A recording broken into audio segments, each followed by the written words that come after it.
Okay, it's time to open day number 3. I wonder what it is. Oh, beautiful ornament. It's actually the same one that we have on the cover here. Yeah, it's this one, right? No, very similar. It's not an ornament from the cover, but it is very similar. It's one of those vintage shaped ornaments. Okay, get this out of the way.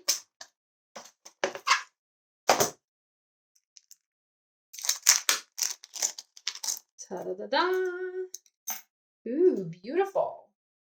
So we have the ornament insert, and then the ornament outline, and the little ornament topper. Love it. You can die cut several, or you can have just one ornament, add, a sentiment, make it into a mini slimline card. Oh my goodness. So many options with this little die. Love it. Hello everyone, I'm Yana Smakula. Welcome back to my channel. You are watching a video tutorial for the Spellbinders 12 Days of Stitchmas Advent Calendar, and this is day 3. I didn't do a tutorial for day 2. I did do one for day 1. I really loved that particular die, and I absolutely love this double tier ornament. I went ahead and I die cut this ornament from the Spellbinders Poppy Field cardstock. It die cut beautifully. I think red is just the perfect color for Christmas cards, for Christmas ornaments. So this is why I picked this particular color. And I decided I needed to add some shading to this die cut using some red ink. And I'm ink blending the edge of this die cut with the Simon Says Stamp lipstick red ink. This is like the darkest red that I have in my stash.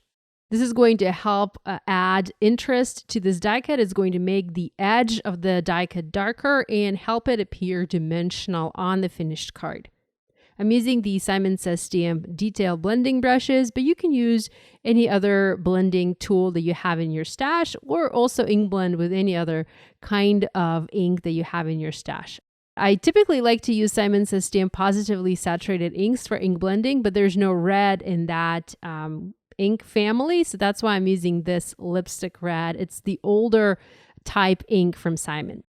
Next, I'm going to do some stitching, and I'm using DMC thread. This is number 321, and once again I have 2 strands of thread for my ornament. Like I mentioned in my previous video, I like to stitch with either 2 or 3 strands unless I'm doing some sort of special embroidery stitch. I do have a video that I did quite some time ago. I think it was more than a year ago where I'm showing 3 different types of embroidery stitches. And for those, I did use the full 6 strands. Here, I'm just following the stitches that the die suggests. I have the die cut openings, and there are also some lines impressed into the paper, and these will tell you where your stitches need to go. So I'm not being creative here. I'm just following the guide. And if I'm doing it this way, I like to use just the 2 strands of the DMC thread. This way, my die cut and my stitching is not super dimensional. So I went ahead and I stitched all of it, and I love this look. I die cut the ornament topper from the Simon Says Stamp gold glitter cardstock, and I adhered that in place onto my ornament using Bearly Arts glue. Next, I decided I wanted to do the same shape card as I did for the first day of the Advent. And here I have a panel and also a card base, both die cut using the Essential Arches die from Spellbinders. I did say that it's my favorite die this year, and I did not lie. I just love this shape. I'm pretty sure I'm going to get tired of this shape soon, but not yet. So I'm going to keep using it until I'm still excited about that shape. Now, I also foiled a sentiment at the bottom of the panel, and the sentiment reads, "Hoping your holiday season is filled with joy." This sentiment comes from my Yana's Delightful Christmas collection, and I foiled it in the same matte gold foil. This is the kind of foil, the color of foil that I typically use for foiling. I just love it the most. This is Spellbinders brushed white cardstock. I believe it is back in stock. It is absolutely beautiful. It's not the true white. You can see it has a little bit of a different tint compared to the card base, and the card base is created using the Nina Solar White 80-pound cardstock. So it does have a little bit of a different tint to it, but it has that beautiful shimmer to it, and I feel it looks absolutely beautiful. Now what I did here is I added a score line because I wanted to do partial embossing, but I did not want the embossing to fade into the sentiment. I rather wanted to have a strict border where my embossing would end. So that's why I did it the way I did it. And I also selected this beautiful snowflake embossing folder. This is the 3D embossing folder from Spellbinders. I have it linked down below, and I used the folder to add embossed detail to the top portion of my panel. And here's the result. I feel it looks absolutely beautiful. The 3D embossing folders add such detailed and such deep results. It's just impossible to resist. I adhered my panel to my card base.